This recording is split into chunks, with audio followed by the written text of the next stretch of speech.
Ganache, Ganache. Hi Munchers! Easter is coming up, so I thought it would be fun to share some easy DIY Easter treats that are lighter and cleaner than the traditional. We will be making chocolate-covered strawberries, homemade Reese's eggs, Christian's favorite, and clean as can be, truffle pops. All three of these recipes are going to be using a simple chocolate coating, which is similar to the chocolate shell that I shared last week, but it's actually cleaner because no chocolate chips are required, so it is easily vegan without any special ingredients. All you need is cocoa powder, coconut oil, and a liquid sweetener of choice. Go with maple syrup or agave for a vegan option. Add your ingredients into a bowl and mix well to combine. Easy enough, right? Now let's get started on the first recipe, chocolate-covered strawberries. These are so easy, decadent, and beautiful. And you'll want to make sure you start with bigger strawberries. Bigger strawberries are always better when dipped in chocolate. Simply dip the strawberry into the chocolate coating and then place it on a piece of parchment. Now immediately add your sprinkles or any decoration of choice because that chocolate is going to harden pretty quickly, especially if those strawberries are straight from the fridge. Now just repeat until you have all of the chocolate strawberries you could ever possibly want.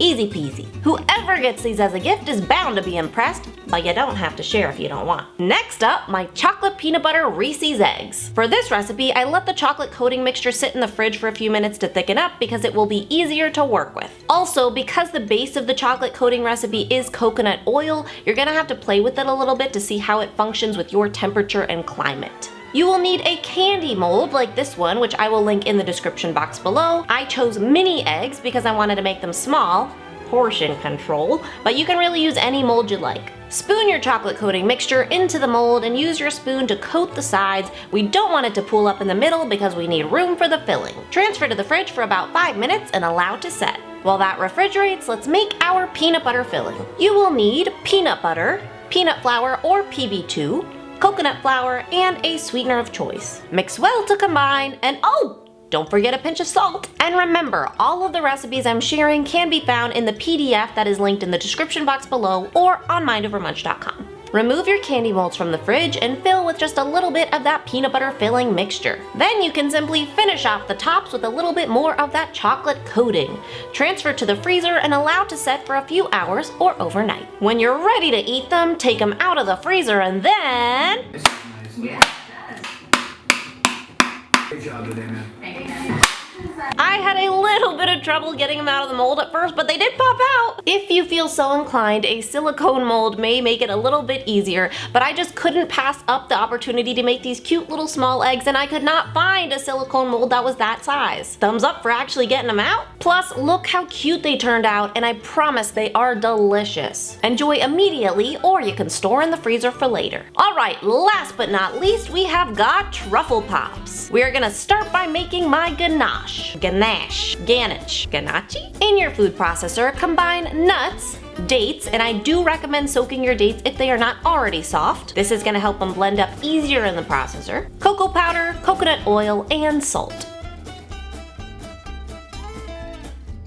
Let it blend. Use a small cookie scoop to get out just the right amount of ganache and roll it up into a ball. You will need a little cake ball stick, or any stick really. I got these on Amazon and I will link them in the description box below. Poke your ganache ball with one of the cake ball sticks and then transfer to a piece of parchment paper. You're going to repeat until you're out of the mixture and then let them freeze up for just a few minutes. Remove from the freezer and then you're going to dip them directly into that chocolate shell mixture, and don't forget to add the sprinkles quickly because the chocolate coating will harden up. Then you can just return them to the piece of parchment paper to dry and repeat with the rest of your pops. And if you're not nuts about sprinkles, because I know they're not super clean, you could always use cleaner ingredients like coconut shreds or goji berries. Which treat are you most excited to try? Comment below and let me know, and don't forget to give this video a thumbs up if you enjoyed it. If you try out any of these recipes or my other recipes, don't forget to tag me on social. And remember, for more behind the scenes goodies, free and discounted ebooks, the opportunity for us to become pen pals, or if you want me to follow you on social,